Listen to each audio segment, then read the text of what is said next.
engage each other in ways that help us get out of our political bubbles and really seek the truth that will set us free. There were two references to scripture in there, one being um, from Matthew 25, and the other being the reference to, "You shall know the truth, and the truth shall set you free." Today, I'll be reading from the introduction to Jim Wallis's The False White Gospel, Rejecting Christian Nationalism, Reclaiming True Faith, and Refounding Democracy. Crossing the Color Line. The room told the story. Facing one another around the table was a diverse group of young pastors, mostly from several southern states. Every Black pastor in the room spoke up, feeling safe in that space to be their authentic selves and offer their voices of deep and urgent concern about what was happening in our country and to their own communities and congregations. Several Hispanic and Asian American clergy broadened the conversation. The white pastors, now in a multiracial room, represented both large and smaller Protestant churches, Methodist, Presbyterian, Baptist, Episcopal, and Lutheran. They came from quite different theological backgrounds, from mainline liberal to evangelical, and many places in between. I am Orthodox, some said, but I don't just go along with the right or the left. There were also Catholic clergy in the room, seeking new relationship with Protestants for their ministries in local communities. We were in Georgia, and like in many other states represented around this very diverse faith table, voting rights and the real threats of voter suppression fueled the conversation.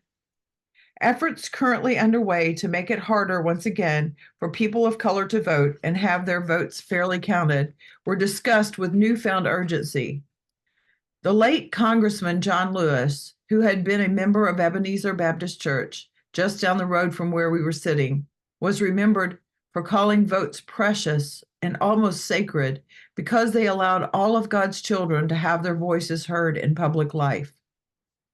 One of the new voting restrictions recently passed by the white-dominated Georgia legislature made it illegal to provide drinks or snacks to people standing in line to vote. And everyone knew that the lines to vote are always longest in communities of color. It didn't take these pastors long to recall Jesus's words in the 25th chapter of the Gospel of Matthew about providing water to the thirsty and food to the hungry. They wondered, engaging the question seriously, would a pastor doing that at Black and brown polling places in the next election get arrested for civil disobedience? I had spoken at the Chandler School of Theology at Emory University the previous evening at a theological/spiritual TED Talk, and was spending the morning with these young pastors to unpack the event. My talk had directly addressed the rise of white Christian nationalism in our country, the false white gospel that was now being preached by many white megachurches, some just blocks away, in many white evangelical circles. Faith was being directly politicized, and congregational members who didn't share a right-wing partisan agenda were being told to leave. The Black pastors around the table expressed their fears about this rise of white Christian nationalism in churches in their own cities and states, and its deliberate embrace by politicians with a radicalized autocratic agenda, with some members of Congress wearing T-shirts with Christian nationalists proudly emblazoned on them. Then we heard from the white pastors in the room. They shared their own fears that now, even in their mainline denominations, truth-telling in our nation about race and American history was increasingly met with aggressive pushback from many white congregants. They shared stories of pastors under attack for honest and even healing talk about race. Cable news channels, right-wing radio, and conspiratorial webcasts were overwhelming any gospel justice talk. A megachurch pastor had recently said to me, "Jim, I only have my people for 2 hours a week if I'm lucky, and Fox has them 24/7. I just can't compete. These young clerics knew pastors who had lost their jobs and some who were even getting death threats. I need my salary in my parsonage to take care of my family, said a young female pastor.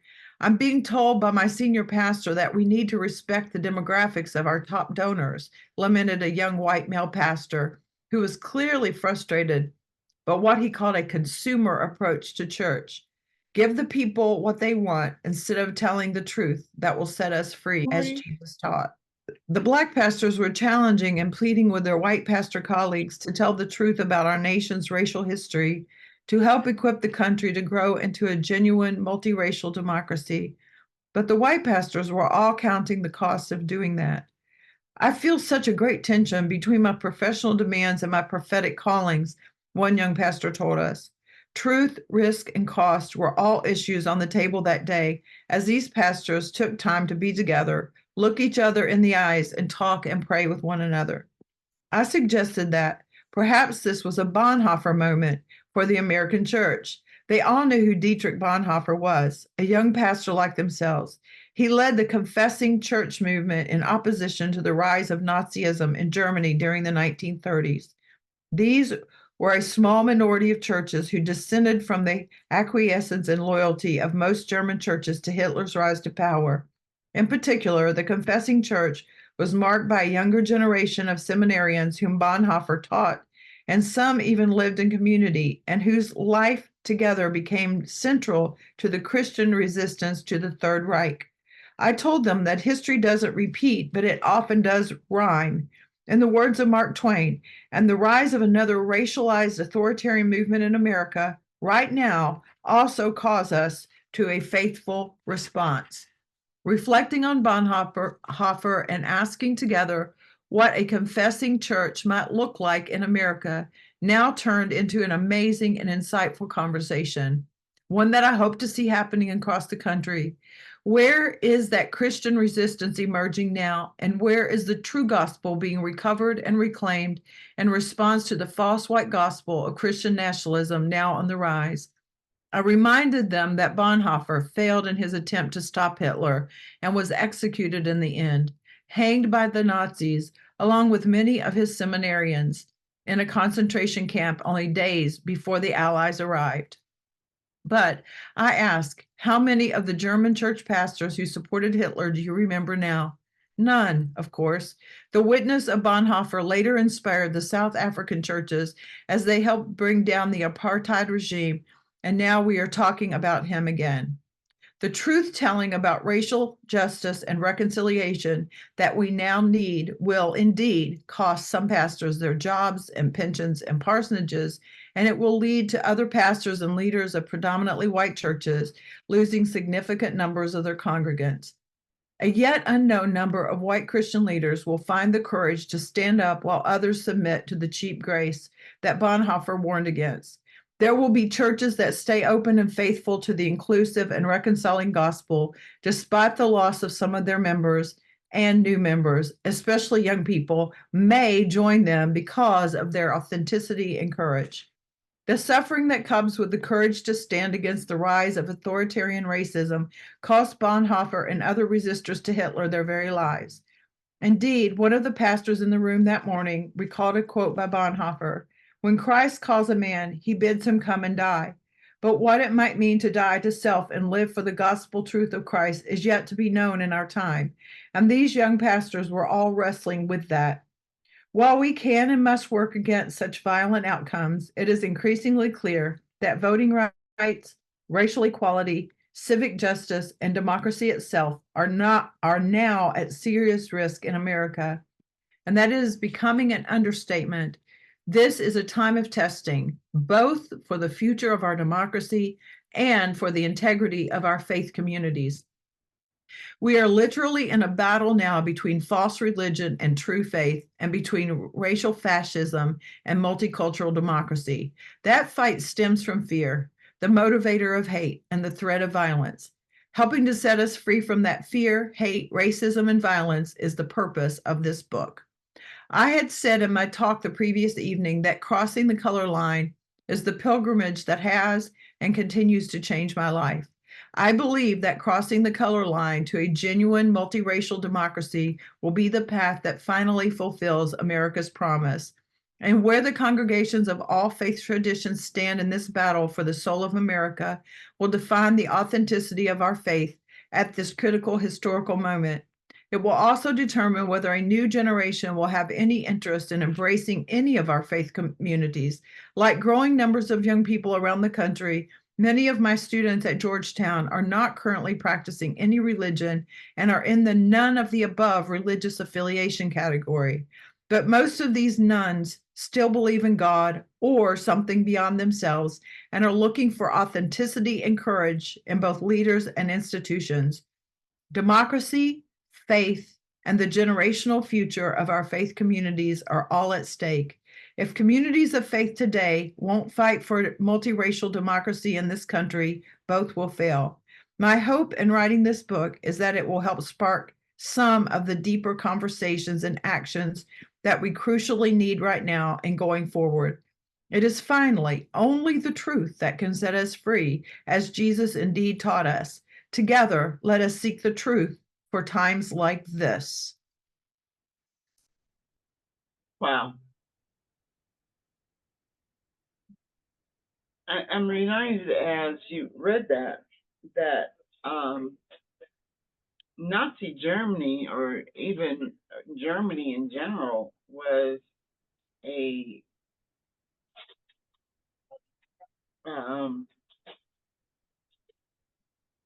strong Protestant, had a strong Protestant following in the Lutheran Church. And I think that is indeed an example of how the faith can go awry. How, not the faith, please forgive me, how the people of the faith can go awry.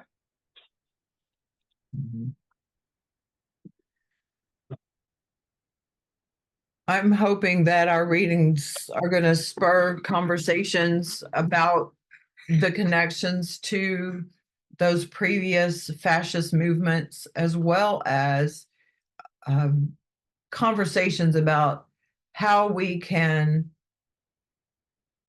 engage each other in ways that help us get out of our political bubbles and really seek the truth that will set us free. There were two references to scripture in there, one being from Matthew 25, and the other being the reference to, "You shall know the truth, and the truth shall set you free." So I think that if we can review those texts and meditate on those texts, and then engage the conversation within the Christian community around the teachings of Jesus Christ, rather than around whatever is being touted from pulpits that are politically connected. Absolutely. Absolutely. I think that's a good strategy, a good way to approach it.